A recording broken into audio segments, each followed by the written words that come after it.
दोस्तों बात करने वाले हैं एक बहुत ही अच्छी सरकारी भर्ती के बारे में। ये भर्ती जो है एनसीएल के द्वारा निकल कर आ रही है, मतलब जो है नॉर्दर्न कोलफील्ड्स लिमिटेड, भारत सरकार की एक जो है कोल कंपनी जो है ये, और बहुत ही अच्छी वैकेंसी है। कोल इंडिया लिमिटेड द्वारा जो एक सब्सिडरी कंपनी है नॉर्दर्न कोलफील्ड्स लिमिटेड रहने वाली है। इसमें जो है आपके बहुत ही शानदार परमानेंट जॉब वाले जो है भर्ती निकल कर आ चुकी है। आप ऑल इंडिया किसी भी राज्य से आते हैं तो आप इस वैकेंसी के लिए फॉर्म को अप्लाई कर सकते हैं। 15 जनवरी से इसका ऑनलाइन स्टार्ट हो जाएगा। कैसे फॉर्म को अप्लाई करना है 15 जनवरी को हम अलग से एक वीडियो लेकर आएंगे। फिलहाल हम इस वीडियो में इस भर्ती की संपूर्ण जानकारी के बारे में डिस्कस करेंगे। आपकी जो स्टार्टिंग सैलरी रहती है फ्रेंड्स, वो आपका जो है ना लगभग 60 से 70 हजार आपकी स्टार्टिंग सैलरी यहाँ पे रहती है। और ये जो पद है फ्रेंड्स बहुत ही अच्छे हैं और परमानेंट जॉब होने वाला है। 60 साल वाली जो सैलरी होती है ना, सॉरी जॉब होती है ना, वो आपके यहाँ पे रहने वाले हैं। अब हम समझते हैं इस भर्ती की संपूर्ण जानकारी, जिसमें आप selection process, age limit, syllabus, salary, number of post, qualification, सबसे बड़ी बात हम यहाँ पे डिस्कस करेंगे। इसमें डिप्लोमा या डिग्री कैंडिडेट्स अगर कोई है तो फॉर्म को अप्लाई कर सकता है। तो चलिए समझते हैं इस भर्ती की संपूर्ण जानकारी। और वीडियो अच्छा लगे तो आप वीडियो को लाइक जरूर कर दीजिएगा ताकि हमें सपोर्ट मिले और भी इसी तरह से वीडियो बनाने के लिए। तो फ्रेंड देख सकते हैं ये जो है ऑफिशियली वेबसाइट है, नॉर्दर्न कोलफील्ड्स लिमिटेड का जो है ऑफिशियली वेबसाइट है। और इसी वेबसाइट से आप जो है इस नोटिफिकेशन को डाउनलोड कर सकते हैं कैरियर वाला पेज पे जाके। अब ये जो है a subsidiary of Coal India Limited, Coal India Limited आप सबको पता है भारत सरकार की कंपनी है, उसी का ये सब्सिडरी कंपनी है एनसीएल, नॉर्दर्न कोलफील्ड्स लिमिटेड। ये देख सकते हैं यहाँ पे इंप्लॉयमेंट नोटिस जो आ चुका है भर्ती विभाग से। अब यहाँ देखेंगे तो यहाँ पे इंडियन नेशनल्स जो है ऑनलाइन एप्लीकेशन इनवाइट किए जाते हैं। जो मिनिमम क्वालिफिकेशन रिक्वायर्ड है उस बेस पे आपको यहाँ पे जो है रेगुलर डिप्लॉयमेंट के लिए, मतलब रेगुलर वैकेंसी होने वाली, मतलब बहुत सारी वैकेंसी होती है जो कॉन्ट्रैक्ट पे आती है, कुछ समय पीरियड कराती है, लेकिन ऐसा वैकेंसी नहीं, रेगुलर वैकेंसी है, परमानेंट जॉब होने वाला है। आपका जो जॉब लोकेशन होने वाला है वो स्टार्टिंग में एनसीएल सिलीगुड़ी में है, मध्य प्रदेश सिलीगुड़ी, एंड सोनभद्रा में है। इनका जो माइनिंग स्टेशन है वहां पे जो है ये वैकेंसी रहने वाली है। माइनिंग मतलब क्या, जहाँ कोयला का खदान होता है। अब देखिए यहाँ पे जो है ना 3 तरह की वैकेंसी है, तीनों जो है असिस्टेंट फोरमैन की वैकेंसी है, लेकिन अलग अलग जो है ट्रेड वाइड है। जैसे मान लीजिए असिस्टेंट फोरमैन ईएनटी का है, मतलब यहाँ पे इलेक्ट्रॉनिक्स डिपार्टमेंट की वैकेंसी है। यहाँ देखेंगे तो मैकेनिकल की है, यहाँ देखेंगे तो इलेक्ट्रिकल की वैकेंसी है। अब इसमें देखिए बोला गया है कि आप मैट्रिक तो पास होने चाहिए, इसके अलावा टेक्निकल क्वालिफिकेशन में कम से कम 3 साल का कोर्स आपके पास इलेक्ट्रॉनिक्स इंजीनियरिंग में होना चाहिए। जो डिप्लोमा होता है, डिप्लोमा या रिलेवेंट, तो रिलेवेंट में जो ग्रेजुएशन पास किया हुआ है, बीटेक जो किया हुआ है, वो भी फॉर्म को अप्लाई कर सकता है। हम आगे डिस्कस करेंगे आप किस किस डिपार्टमेंट से, किस किस जो है ट्रेड में बीटेक किए हैं तो फॉर्म भर सकते हैं। इसके अलावा डिप्लोमा वाले कौन कौन से कैंडिडेट जो फॉर्म को अप्लाई कर सकते हैं। अब यहाँ देखेंगे तो इसमें भी आपको बोला गया मैकेनिकल इंजीनियरिंग में अगर आपने जो है डिप्लोमा या बीटेक किया हुआ है तो फॉर्म अप्लाई कर सकते हैं।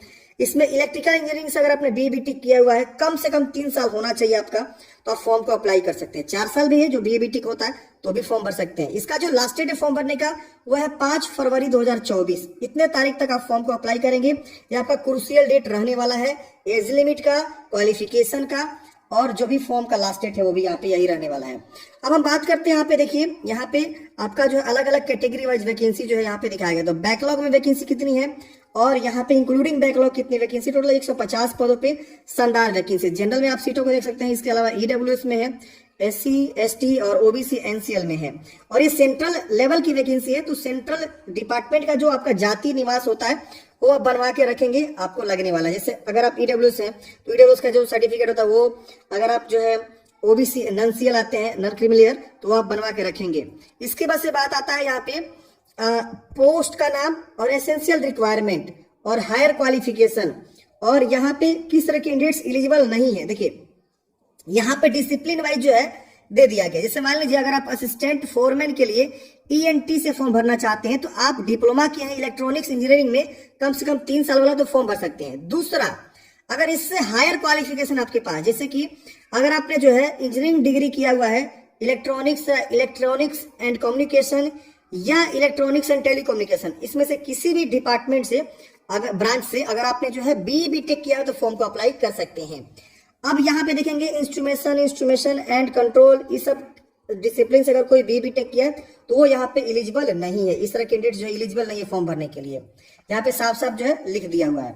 इसकी वजह से मैकेनिकल में देखेंगे तो अगर आपने डिप्लोमा किया मैकेनिकल इंजीनियरिंग से कम 3 साल का कोर्स वाला जो डिप्लोमा होता है तो फॉर्म भर सकते हैं, या अगर आपने जो इंजीनियरिंग डिग्री कर रखा मैकेनिकल इंजीनियरिंग में तो आप फॉर्म को अप्लाई कर सकते हैं। अगर आप इसमें कर रखे हैं तो आप एलिजिबल नहीं है। अब यहाँ देखेंगे असिस्टेंट फोरमैन इलेक्ट्रिकल में, तो डिप्लोमा किए हैं इलेक्ट्रिकल इंजीनियरिंग में कम से कम 3 साल का तो फॉर्म को भरेंगे, या इंजीनियरिंग डिग्री किए हुए हैं इलेक्ट्रिकल इंजीनियरिंग में या इलेक्ट्रिकल एंड इलेक्ट्रॉनिक्स इंजीनियरिंग में तो फॉर्म को अप्लाई कर सकते हैं। इसमें अगर आपने क्या रखा है तो आप फॉर्म के लिए एलिजिबल नहीं है। तो ये ट्रेड वाइज जो है हमने आपको क्वालिफिकेशन बता दिया। अब बात आती है भैया रुपया की, तो आपकी सैलरी क्या होने वाली है ये सबसे मैटर करता है। तो देखिए यहाँ पे सैलरी आप देखेंगे ना तो पर मंथ सैलरी आपका बहुत ही जबरदस्त है, 47,330 रुपया 25 पैसा पर मंथ आपको सैलरी यहाँ पे रहने वाला है। इसके अलावा इन एडिशन टू बेसिक पे मेंशन एबव, ये जो बेसिक पे है ना इसके अलावा और भी एडिशन होगा, जैसे कि अदर अलाउंसेंस, जैसे कि सच एज डीए डेयरन अलाउंसेंस जो महंगाई भत्ता होता है, इसके बाद से आपका जो है attendance bonus, special allowances, HRA, transport subsidy, medical facility, ये सब आपको एक्स्ट्रा मिलते हैं अलाउंसेंस। तो आपकी सैलरी जो है फ्रेंड्स यहाँ पे 70,000 से ऊपर आपकी जो है यहाँ पे बन सकती है। तो सैलरी के मामले में जबरदस्त भर्ती है। अब जब आपकी यहाँ पे सिलेक्शन होती है ना तो स्टार्टिंग में आपको जो है ना ट्रेनिंग पीरियड चलता है। तो इस वाले पद के लिए 1 ईयर का ट्रेनिंग पीरियड है, इस वाले पद के लिए 2 साल का है, इस वाले पद के लिए आप देखेंगे तो 2 साल का है। तो यहाँ पे जो है ना ये ट्रेनिंग पीरियड रहता है और इस ट्रेनिंग पीरियड में आपको जो है सैलरी मिलती है, सारा चीज मिलता है। जब आप ट्रेनिंग कंप्लीट कर लेते हैं, प्रोबेशन पीरियड आपका खत्म हो जाता है तो आप डायरेक्टली जो है इस वाले पद पे हो जाते हैं, आप असिस्टेंट फोरमैन हो जाते हैं। इसके बाद से प्रमोशन होता है तो आप फोरमैन बनते हैं तो और सैलरी आपकी बढ़ती है। तो परमानेंट जॉब में यही होता है, प्रमोशन वगैरह भी आपको यहाँ पे मिलते रहता है। अब यहाँ पे बात आती है एज लिमिट की, तो मिनिमम 18 वर्ष आपका कंप्लीट होना चाहिए और मैक्सिमम जो है 30 वर्ष यहाँ पे बोला गया है। 5 फरवरी 2024 को आपका एज जो है काउंट करे जाएंगे। जनरल के लिए कोई एक्स्ट्रा एज लिमिट नहीं है, यानी इनका 18 से 30 वर्ष की उम्र सीमा रखी गई है। SC/ST के लिए 5 साल का यानी 18 से 35 वर्ष की उम्र सीमा है तो फॉर्म भर सकते हैं। OBC के लिए 18 से लेकर 33 वर्ष की उम्र सीमा में भी आप फॉर्म को अप्लाई कर सकते हैं। विकलांग जनरल के लिए 18 से लेकर 40 वर्ष, अब यहाँ 18 से 43 वर्ष हो जाएगा। इनके लिए जो 18 से 15 साल और जोड़ेंगे तो आपका जो है यहाँ पे 45 ईयर्स हो जाएगा। तो ये अपर एज में छूट जो है इस कैटेगरी को मिल जाता है जो रिजर्वेशन यहाँ पे लेना चाहते हैं। एक्स सर्विसमैन को भी छूट मिल जाता है। तो ये सारे हैं। डिपार्टमेंट कैंडिडेट्स को कोई अपर एज में लिमिट छूट नहीं मिलने वाला है।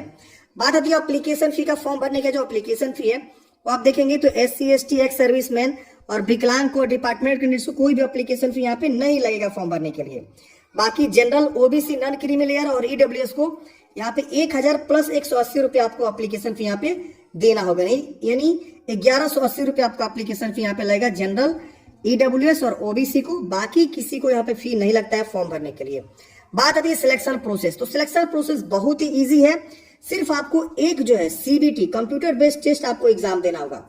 एक मात्र 100 क्वेश्चन आपको सॉल्व करने हैं 2 घंटे में, और इसी 90 मिनट में आपको सॉल्व करने हैं जो 1.5 घंटे में आपका यहाँ पे होता है। 100 मार्क्स का क्वेश्चन 90 मिनट में आपको सॉल्व करना है 100 क्वेश्चन। अब यहाँ देखेंगे तो आपको जो है कंप्यूटर बेस्ड टेस्ट होगा, उसमें आप जो है स्कोर करेंगे, उसके बेस पे आपका सिलेक्शन यहाँ पे होने वाला है। अब यहाँ पे देखिए लिखा गया है कि those candidates who shall pass the computer based test as a per the laid down cut off marks, यहाँ पे मतलब उन्हीं का सिलेक्शन होगा, मतलब डॉक्यूमेंट्स वेरिफिकेशन या स्क्रूटनी उन्हीं का होगा जो कंप्यूटर बेस्ड टेस्ट में यहाँ पे पास करेंगे। अब यहाँ बोले कंप्यूटर बेस्ड टेस्ट कैसे होगा, तो देखिए 100 मार्क्स के 90 मिनट के क्वेश्चंस आपको सॉल्व करने हैं। यहाँ पे 2 सेक्शन क्वेश्चन रहेगा, section A and section B। Section A में टेक्निकल नॉलेज रहेगा, जिस पद के लिए आप फॉर्म भरेंगे, जैसे इलेक्ट्रिकल के लिए, मैकेनिकल के लिए, तो उससे रिलेटेड आपका जो है टेक्निकल नॉलेज से जो है 70 यहाँ पे मल्टीपल चॉइस क्वेश्चन MCQ रहेंगे। सेक्शन B में आपका रहने वाला है general knowledge, general awareness, reasoning और वर्बल एंड मेंटल एबिलिटी। तो 30 मार्क्स आपके जो है ना यहाँ पे जो जनरल कंपटीशन के एग्जाम्स होते हैं वो रहने वाले हैं, और 70 मार्क्स जो आपके सिलेबस रहता है BTech का या जो डिप्लोमा का सिलेबस रहता है उस पे आधारित है। हम आगे भी डिस्कस करेंगे, सिलेबस भी डिटेल में दे दिया है। एक सही उत्तर के लिए 1 अंक आपको देंगे, कोई निगेटिव मार्किंग भी यहाँ पे नहीं होने वाला है। तो ये जबरदस्त है, कोई निगेटिव मार्किंग नहीं है। अगर आपको तुक्का भी मारना है तब तुक्का मार के आ जाइएगा। टेस्ट ऑफ सिटी, आपका एग्जाम सेंटर कहाँ होगा, तो आप फॉर्म भरेंगे तो वहां पे आपसे पूछेगा आप एग्जाम सिटी कहाँ रखना चाहते हैं, आप अपने अकॉर्डिंग चूज करेंगे। यहाँ देखिए मिनिमम कट ऑफ जो दिया गया है वो क्या रखा गया है, तो 100 में से जनरल EWS को 50 मार्क्स लाएंगे तो आप सिलेक्ट कहलाएंगे, ये मिनिमम है। SC/ST और OBC को 40 मार्क्स लाना मिनिमम है ये।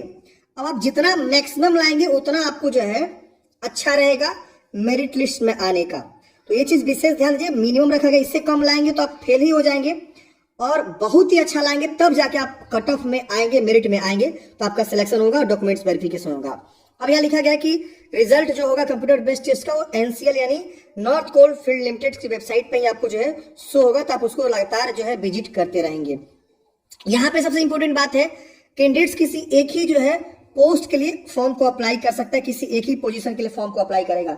एक से ज्यादा के लिए अप्लाई करेगा तो उसका जो कैंसिल हो जाएगा, इस चीज को बस विशेष ध्यान देना है। फॉर्म आपको सही से भरना है, गलती नहीं करना है, वरना अगर मान लीजिए आप गलती करके दोबारा फॉर्म भरेंगे वो भी रिजेक्ट हो जाएगा, समझ रहे ना। तो ये चीज आपको ध्यान देना है। अब यहाँ पे देखिए कंप्यूटर बेस्ड टेस्ट अगर जो है मल्टीपल शिफ्ट में होता है, क्योंकि बहुत सारे लोग अगर फॉर्म भरते हैं तो मल्टीपल शिफ्ट में होने का चांस है, तो नॉर्मलाइजेशन फॉर्मूला का जो यूज किया जाएगा यहाँ पे जो है दिया गया है। अब यहाँ पे देखिए बात आती है कि जो भी selected candidates could be posted in any of the mines या एस्टेब्लिशमेंट ऑफ NCL। मतलब ये कि आप सिलेक्ट होंगे ना, तो जो नॉर्थ कोल्ड फील्ड लिमिटेड में जो आपकी वैकेंसी निकाली गई है उसके अंतर्गत जहां भी माइंस है, एस्टेब्लिशमेंट है जो MP में है, तो वहां पे आपको जो है पोस्ट यहाँ पे मिलने वाला है। बाद में आप चेंज कर सकते हैं, चेंज करना बहुत ईजी होता है। यहाँ पे हाउ टू अप्लाई, तो इन्होंने बताया हुआ कि कहाँ से आप फॉर्म को भरेंगे, तो NCL की वेबसाइट से आप फॉर्म को अप्लाई करेंगे, रिक्रूटमेंट वाले पेज पे जाके। जैसे आवेदन स्टार्ट होगा, 15 तारीख से आवेदन स्टार्ट हो रहा है, हम एक अलग से वीडियो लेकर आ जाएंगे कैसे आपको फॉर्म को अप्लाई करना है।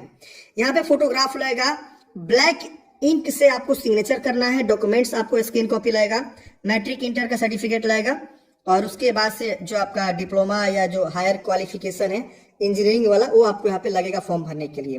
अगर आप EWS से आते हैं तो अपना EWS का सर्टिफिकेट यहाँ पे देंगे, जो 22-23 का जो है फाइनेंशियल ईयर होना चाहिए या उसके बाद का होना चाहिए।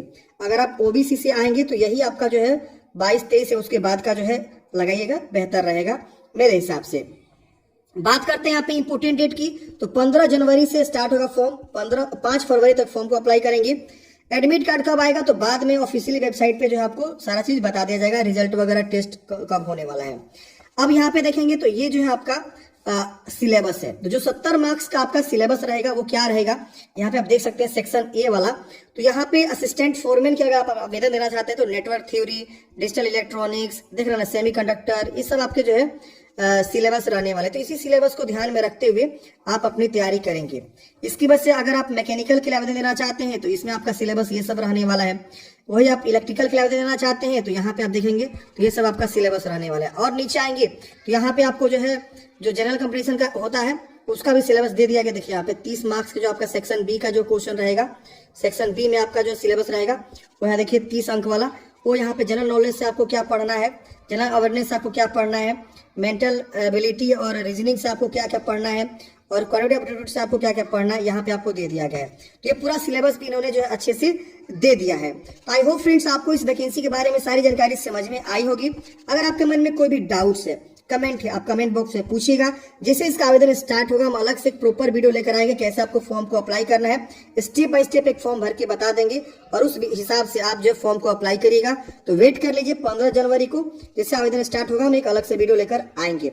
बाकी आपको वीडियो कैसा लगा कमेंट बॉक्स में बताइएगा। वीडियो अच्छा लगा तो वीडियो को लाइक करिएगा, अपने दोस्तों में जरूर शेयर करिएगा। वीडियो देखने के लिए बहुत बहुत धन्यवाद। आपका दिन शुभ हो।